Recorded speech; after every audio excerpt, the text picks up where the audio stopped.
অতি সাম্প্রতিককালে আমার লেখা একটা কবিতা আবৃত্তি করে শোনাচ্ছি। কবিতার নাম রোদ বড় কড়া।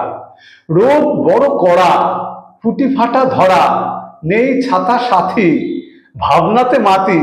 যদি রোদ লেগে রোগ ওঠে জেগে, যদি হাঁচি আসে তাই সন্ত্রাসে ছায়া ধরে হাঁটি। নিচে ধরা মাটি রোদে পুড়ে খাক, নেই হাত ডাক, রাস্তাটা নিচু, লোক নেই কিছু। গলির আধারে গাড়ি বাসা করে, নেই আস্তানা, পথই ঠিকানা। আছে পথ জুড়ে, পথে গরু চড়ে, নিরাপদে যাওয়া মৃদু বয় হাওয়া। ঝরা পাতাগুলো শিমুলের তুলো উড়ে উড়ে আসে, পরে এসে ঘাসে। সবুজ পাতারা মনে দেয় নাড়া, প্রাতে ফুল ফোটে, মৌ অলি জোটে। কথাদের দল করে মৃদু ছল, ভাবে মন ঠাসা। কথাদের ভাষা থেকে কিছু কুড়ি মনে যায় জুড়ি।